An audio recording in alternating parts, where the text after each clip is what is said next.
Hi all, so this is Vampy from the future.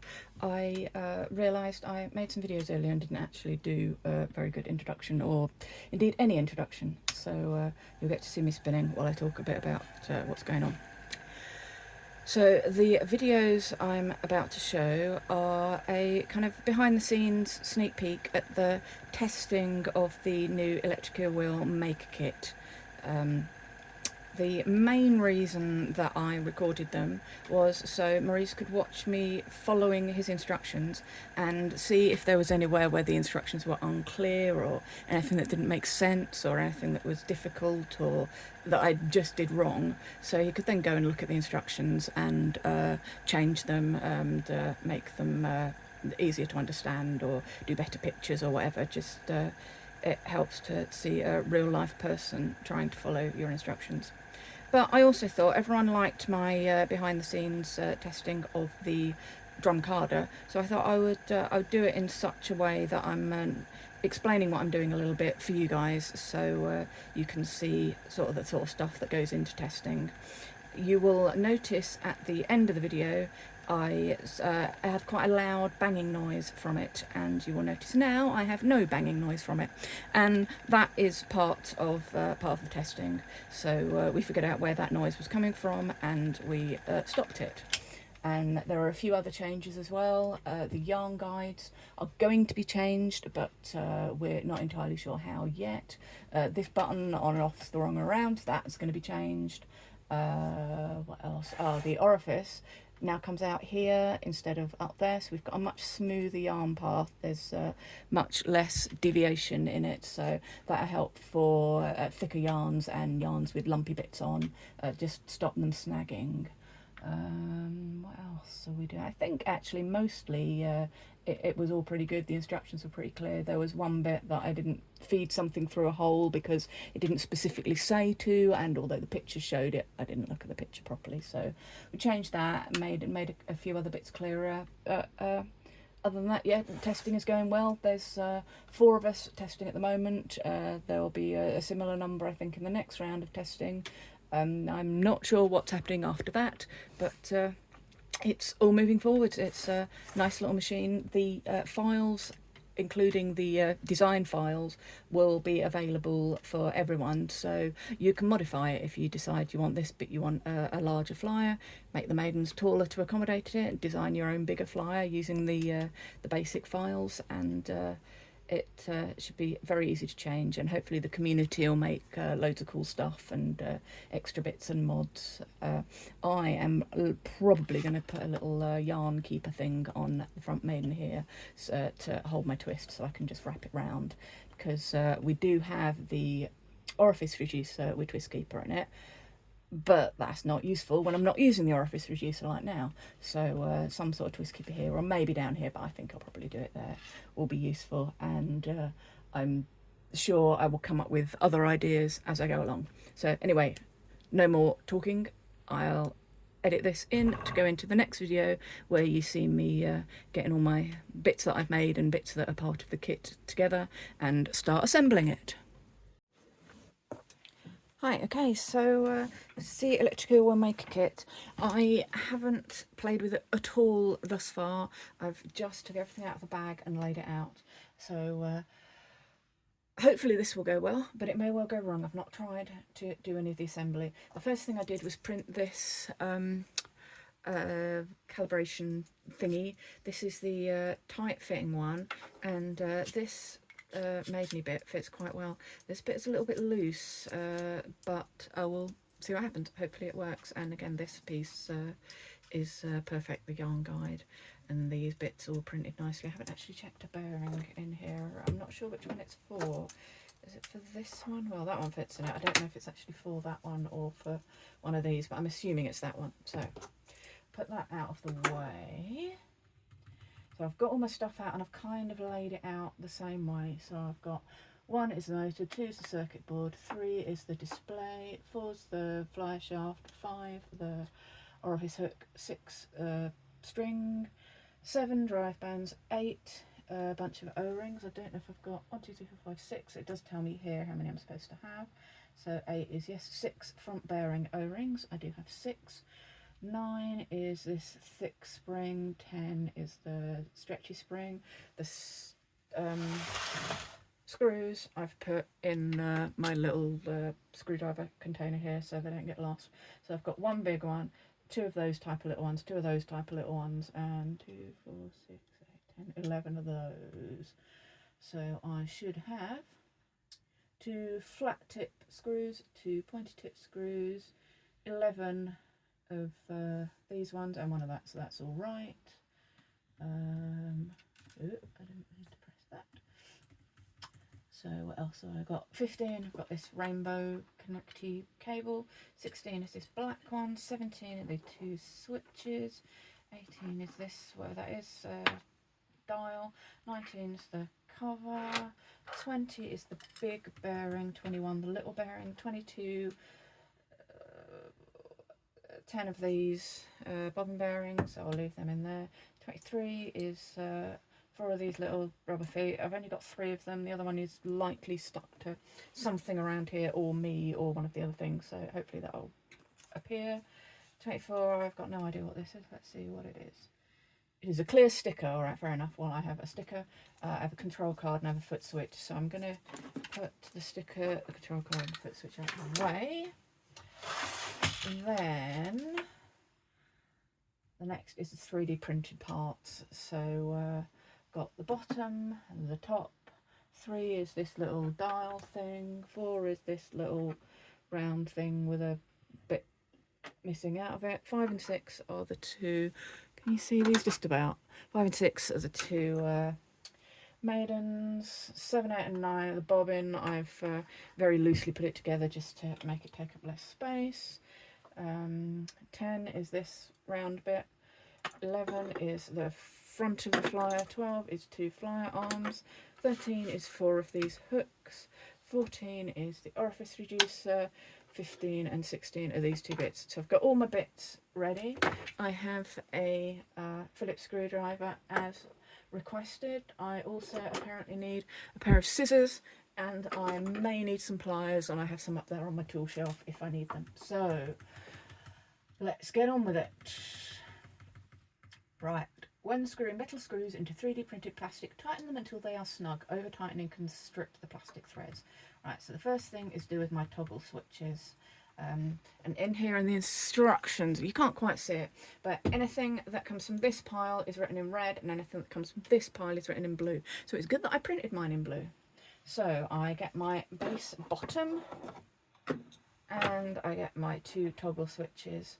I install them by inserting them into the front, and I make sure I align the notch in the switch with the notch in the base. One faces up, one faces down. So here we go. This one faces up. Where is my notch? That is my notch. So that one goes in that way. And so this one, my notch will face down, which is that way. Next thing is the speed controller.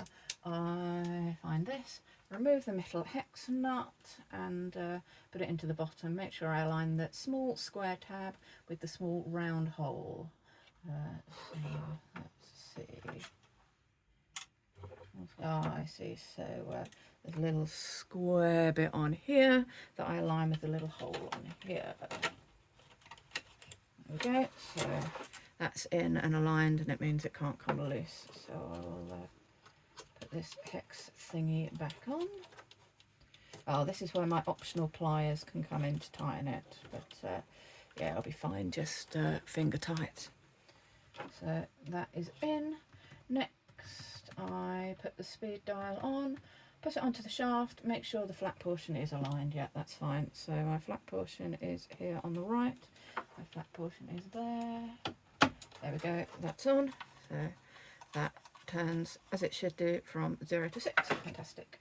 Next, I put the main circuit board in. I remove a plastic hex nut on it. Okay, so this is my main circuit board.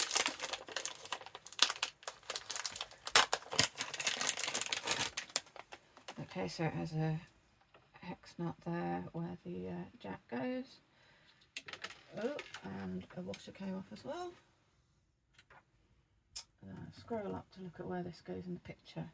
So it goes in here like that. I will need to tilt it slightly to fit it in. Alright, let's have a go then.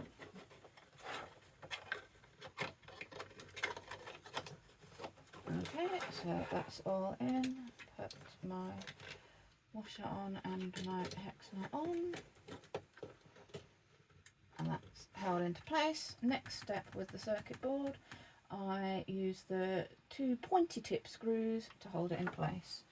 So my screwdriver and my pointy tip screws.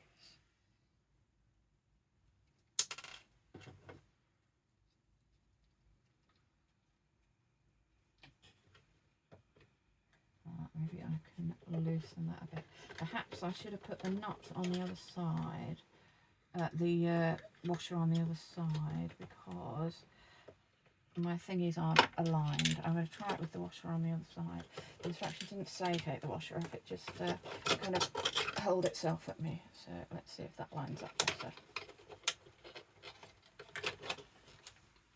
Okay, yeah, so the washer on the inside makes the screw holes line up properly.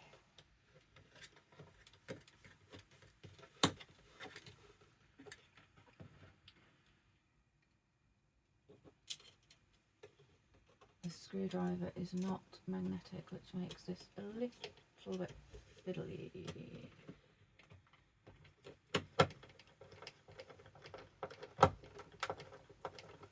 Okay, my screwdriver's slipping a bit. I think I want a PH2 Phillips instead of a PH1.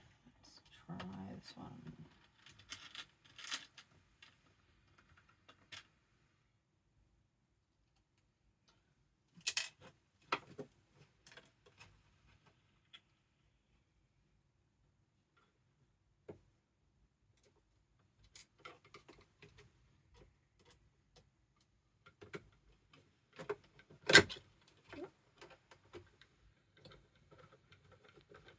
Okay, yeah, that's a better screwdriver. Okay, so that's in firmly. Next, I want the tension dial. I put the spring inside it, so my spring is here, my tension dial is here. Put that in there. Put it on the side of the base bottom and screw it in. So it goes on which side? That goes around that way. This goes in here. This goes in here. I'm not sure this screwdriver will fit. It will not. I don't know if this screwdriver will fit. It will not, so I will need, I will do it by hand to start off with. But I will have to remember for future, I need a thin screwdriver that fits through that hole.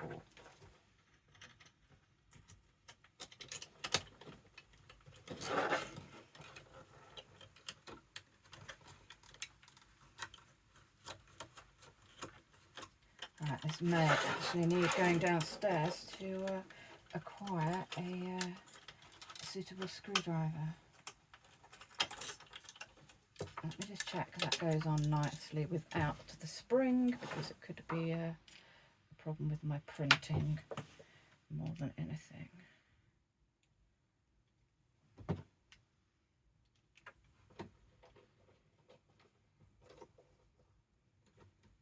Alright, that is a tight fit anyway, but it does screw in. So I will go and investigate and hope I can find a more suitable screwdriver. Okay, I found a very manky old flathead screwdriver, but it fits and it goes through there, and it tightens this up. I do actually have a gap. I'm not sure if you can see, there's a bit of a gap down there. I can't get the screw all the way in, so I think that is a 3D printing problem. I should take that out and tap the hole out a little bit bigger, but it can stay there for now. It still holds in the position it's in. It's not quite straight, so yeah, we'll leave that. I think it will probably work, but it could do with some refinement. What are we doing next? Next, I'm inserting some plugs. I'm putting the toggle switches and the speed controller into the main circuit board. So does it tell me which is which? I do not know which is which. So let's have a look. The left red one goes into the left 2-pin socket. So that's that way around. And then the right switch goes into the next socket, and then the speed controller goes into the far side socket, and it is labelled speed. My eyesight is terrible without my glasses, but I can see that is correct. Alright, so all those 4 are in. The motor.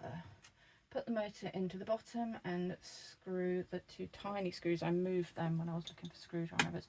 My 2 tiny screws are over here. So I put my motor in here. Do I have to attach something to the back of it? Right, I do. I have to plug the motor wire in. I think I want to do that while it's out, unless there's a good reason why not to, because fiddling around in the back of there looks difficult. Right. So when the motor's that way around, the red is on the top, and that's the only way it can go in anyway. I'll snug that in and stick that in here.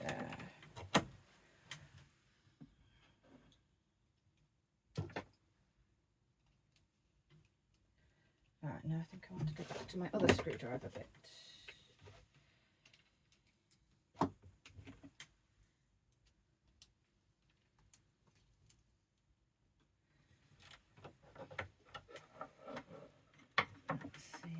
These are very hard to see.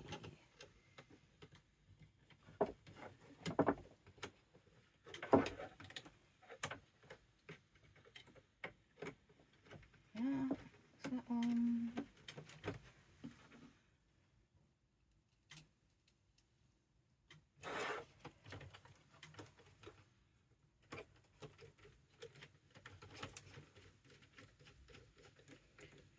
That one, tighten that one.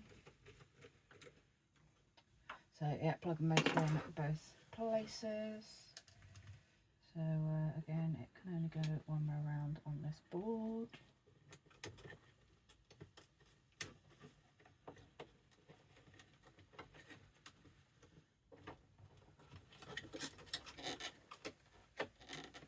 Okay, that is in. Front maiden into the base bottom. The front maiden is the one with the bigger hole. Don't know which way around it goes. I don't know if it matters. I'm going to put this nice sparkly bit that was on the print bed to the front. So I put that in here. I put 2 of these screws into the bottom to secure it.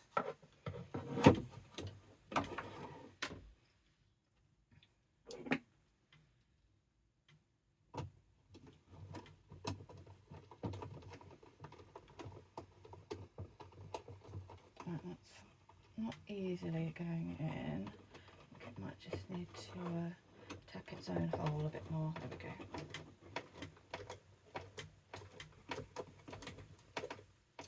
Right, so that's the first one.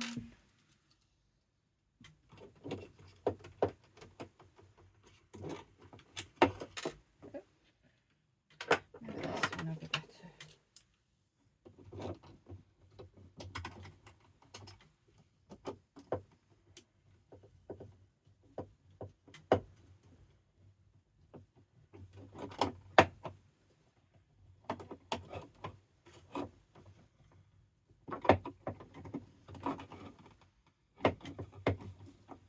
It's not going straight. I think I might have to put this on my lap to more easily line it up, which means you can't see. But, there we go.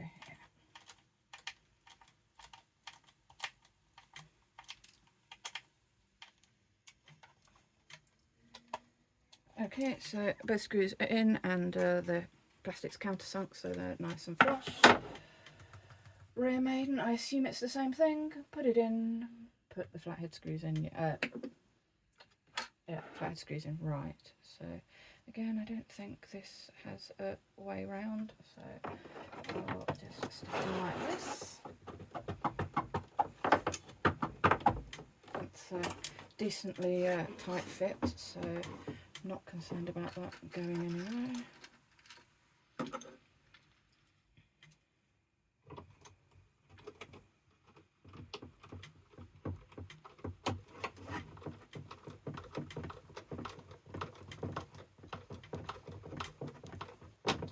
Right, so trying to do it next to the table, it seemed holding it in midair was somewhat easier, so let's try that.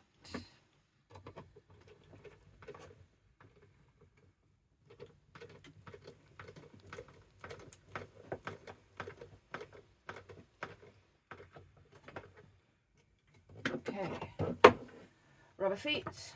As I'm missing one rubber foot, I will put them to one side, and when I locate the spare, because it's probably stuck to something, I will put them on.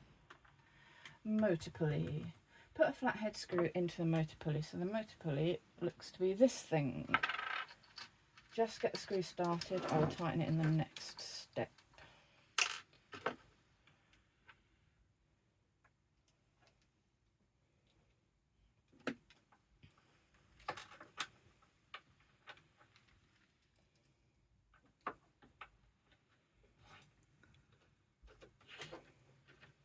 Right, I'm actually going to tighten it a little bit just because the fit is fairly tight of these things. I want to know I can do it right. So I've tightened it and I've backed it off.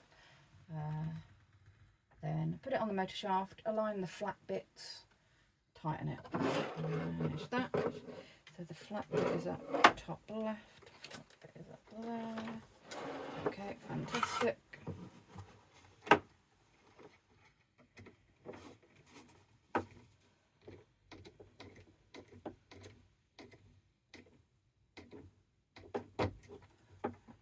That is not tight enough, that is still slipping on and off. I may need to tighten it more. Now all these screw problems are almost certainly a printer calibration thing. Right, I can see that coming out. So much better this way, a little bit too tight than too loose. So put you on that way.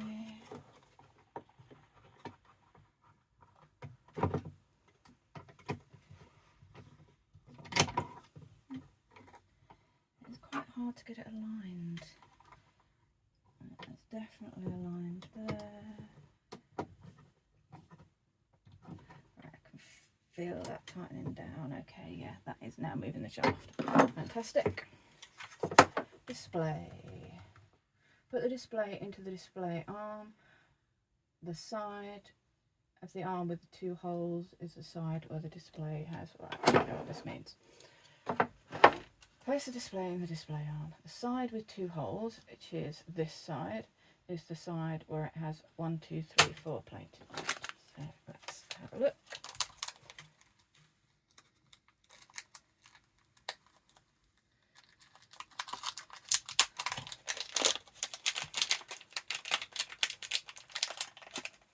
Right, so display 1, 2, 3, 4 is at the bottom. Two holes are at the bottom, and it's got little thingies that hold it in place.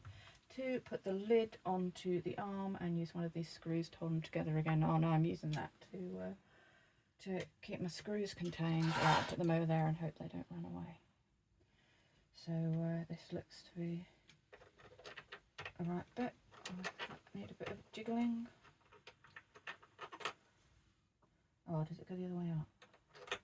Ah, it goes the other way up. Oh yeah, that's obvious because that's where the countersink thingy is. Okay.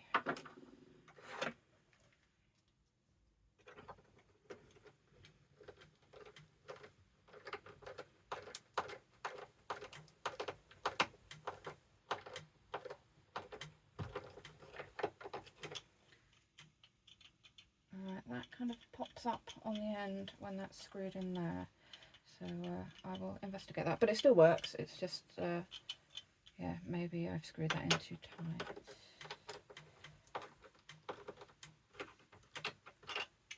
Yeah, it's a bit looser, but it's not flat. I'll leave that. I'm not quite sure how tight that's supposed to be, but that works. Display number 3 on the back. Plug in the display wire, which is this black thing.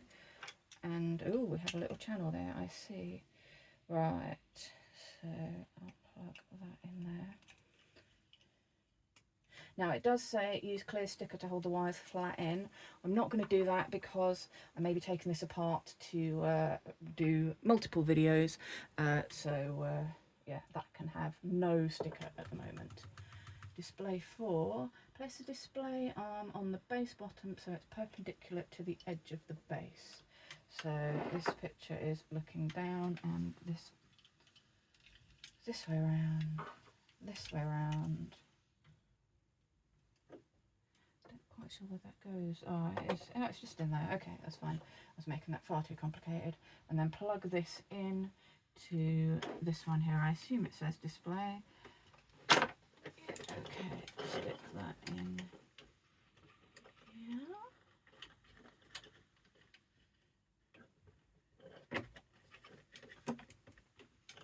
Okay, and that on there. Base top. Slide the top onto the bottom, slide it on from the back or go from the side and it flexes enough to click. So let's have a look at the picture. This bit goes on over there and there's a gap here. Right, so let's squish you down. Right, I did that wrong. I didn't go through the hole. So where do I go here? I go through the hole that's just behind here. Okay. Right, that's more sensible.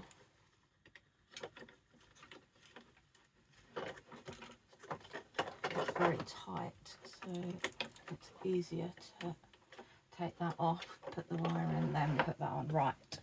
Okay, we're doing all good. All the wires are smushed down where they're supposed to be. So in theory I can slide this on from the back. Right, let's see. Ah, I see where the runners are.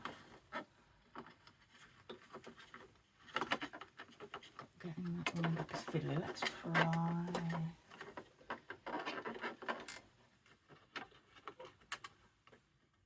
Right, okay, so I've done half and half. I've flexed it in and now I can slide it on.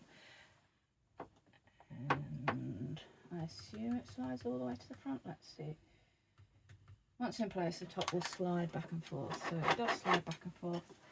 I'm not sure what's stopping that there. Ah, there's a little thingy that has to go into there. So, yeah, it says here, hold the display arm, tilt this back. Right, so tilt this back while putting that in, I see. There we go. Fantastic. So that's all lined up. Tops to the front, everything's in place. Excellent. Base top 3. Fold the display arm. Ooh, very fancy. Fold it in and put one of these screws in. Well, it does say it's semi-optional because the lid holds quite well anyway, but let's put it in anyway.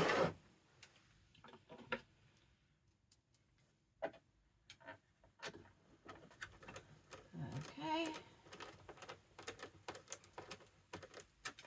Right. Flyer 1. Insert the flyer arm with a hole. The end with the hole goes into the flyer. So, which is the front. That's the back. These are the ends with the hole. I assume I do both of them. Yeah. Right. Okay. So that one goes in that way. That one goes in that way, and I use the same screws as before.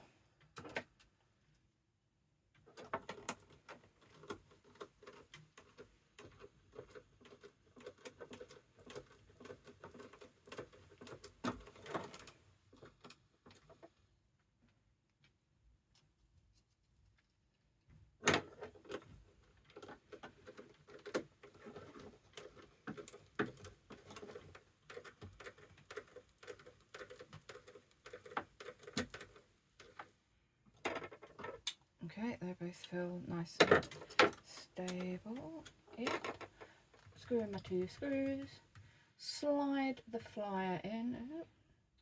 Slide the flyer onto the spindle and screw in 2 flathead screwdrivers to keep it in place. Oh, I see. So there's 2 screw holes there, and then this slides in, and it's got a little divot to slide in. Maybe I'll put it in from this side.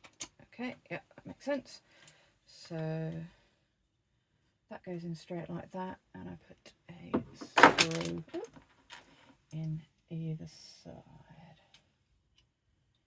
I will have fun accessing this with my screwdriver, I am sure.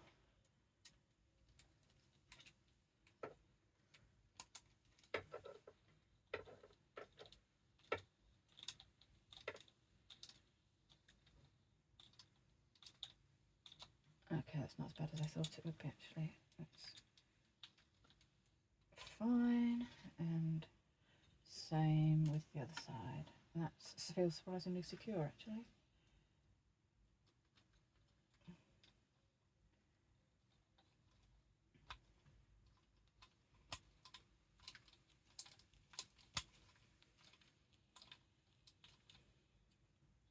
Okay, plier 3, slide the flyer pulley on, that is this big thing up here. Oh, that's it, slide you, so you just go to there. Plier 4, slide 3 front bearing O-rings. The first 2 rings go into the grooves, the third one against the pulley. So I have 3 of these.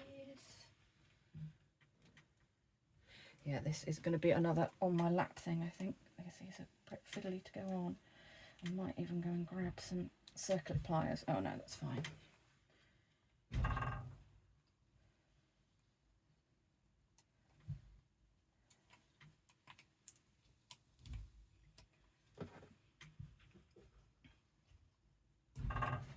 Okay, as predicted, the first 2 fell into the holes, and the third one is coming up here to snug against this pulley. Okay, plier 5, slide the front spindle bearing on, and the O-rings will hold it in place. I don't think this has got a, no, it's not got any grooves. That is a very tight fit.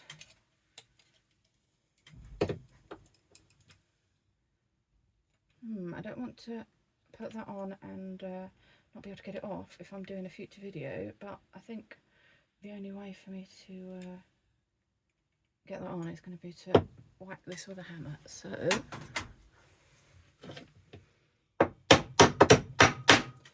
we go. It's only on 1 O-ring. I don't know if it needs to go. It does go all the way in the picture. This is just, oh no, it does go. I'm just not very strong apparently. Oh. I think what I will do, rest the O-ring on this vise. Right, okay, I think that's as on as it's going to get. Bobbin, put a bearing in each of them. I can manage that. Just put you away.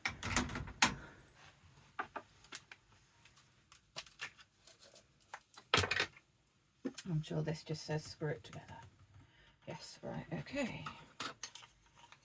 So, bearing into you, bearing into you.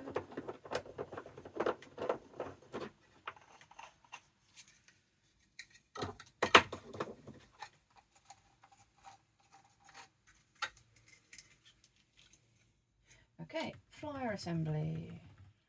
Put the bobbin on, put the back spindle bearing on, and make sure you use the different bearing. Yep. Sliding hooks onto flyer. So, which way around do you go?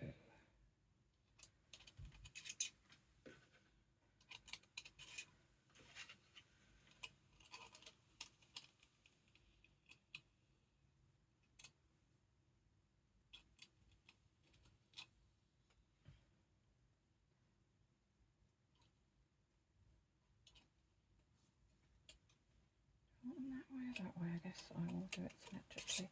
Right, okay, so you're on,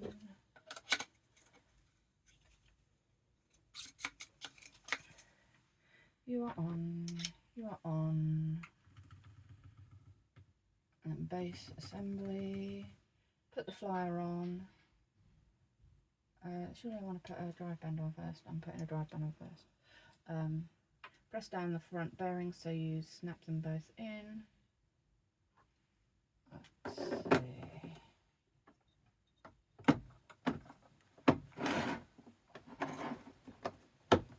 Okay, perfect. Tension string. Tie my string onto my spring.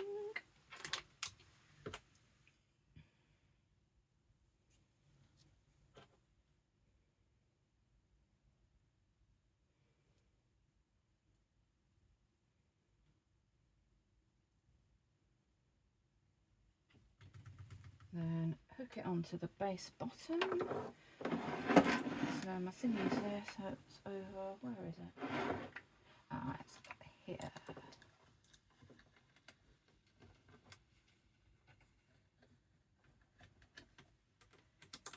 Okay, and I will go over you, and it goes through a hole on the other side. Then it needs enough length, and I tie it on here. I've got loads of string, so I need to go through there and to there, so that gives me plenty of length.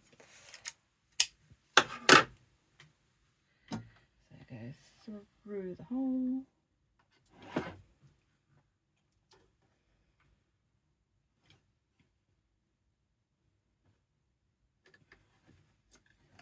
Through the hole and onto the dial.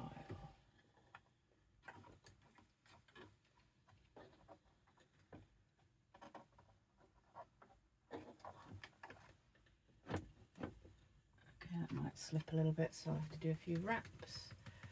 But so turn it until it's tight. Right, so that's fine.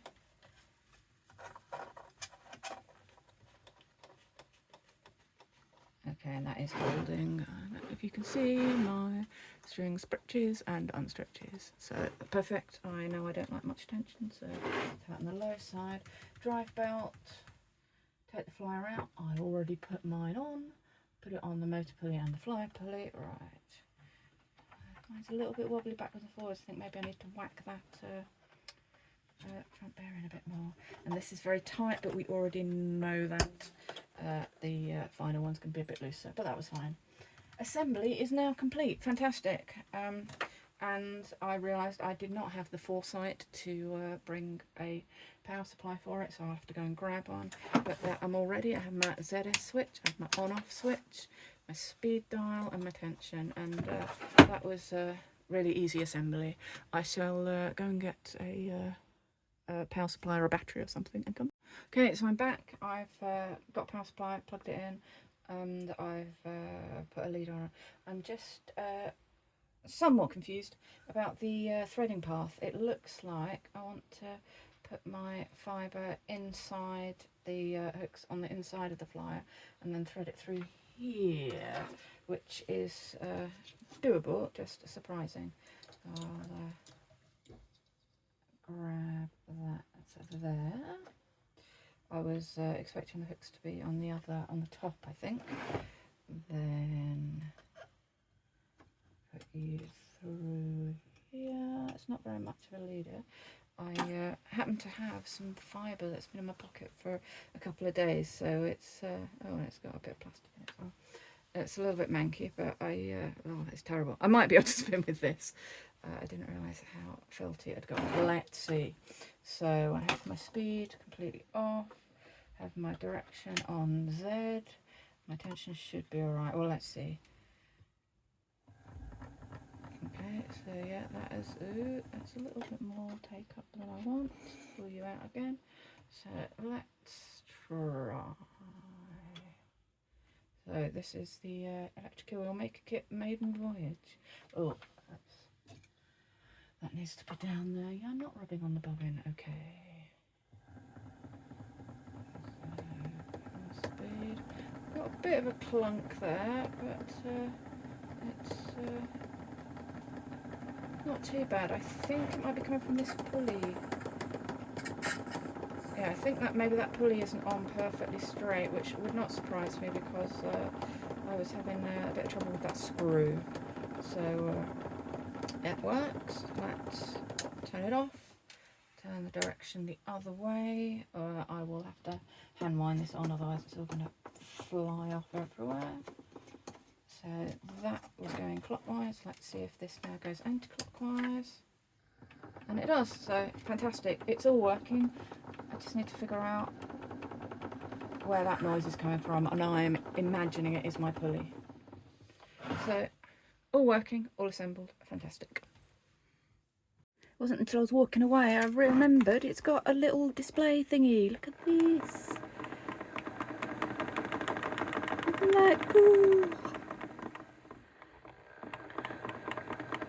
And I'm sure when I plug the foot pedal in, I can do all sorts of programmy things, set the soft start and stop and stuff with the display. But I deliberately didn't really look at any instructions before I made this video, so I could make it as a new person coming in who doesn't really know what's going on. So I don't really know what's going on. At a later date, I will no doubt return with a proper assembly guide and how to use all the features, like all the programmy stuff you can do with the display, which is super cool.